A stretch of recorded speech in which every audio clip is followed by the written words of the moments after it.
ਚੰਨ ਚੜੇ ਹੋਏ ਕਦੀ ਨਹੀਂ ਛੁਪਦੇ, ਗੁਰੂ ਛੁਪਦੇ ਨਹੀਂ ਵਿੱਚ ਚੇਲਿਆਂ ਦੇ। ਬੱਚਾ ਸ਼ੇਰ ਦਾ ਛੱਡੀਏ ਵਿੱਚ ਭੇਡਾਂ, ਭੇਡਾਂ ਵਿੱਚ ਫਿਰਦਾ ਵਾਂਗ ਲੇਲਿਆਂ ਦੇ। आसे आस असां उम्र गुजारी, चले खान हजारा।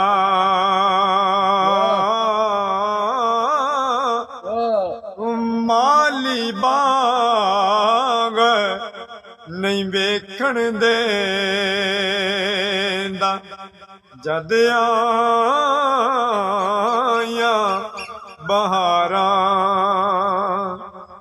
ਜਿਹੜੇ ਸਕੇ ਪੁੱਤਰਾਂ ਦੇ ਸੇਖ ਹੁੰਦੇ, ਕਦੋਂ ਹੁੰਦੇ ਨੇ ਦਰਦ ਮਤਰਲਿਆਂ ਦੇ। ਲੂਣ ਲਾ ਕੇ ਧੋਈਏ ਲੱਖ ਵਾਰੀ, ਓ ਕੌੜੇ ਰਹਿਣ ਸਵਾਦ ਕਰੇਲਿਆਂ ਦੇ। तो हुजूर मियाँ साहब क्या खूब कहते हैं, सिख पुत्रा दी डाडी होंदी, आखण लोग सियाने।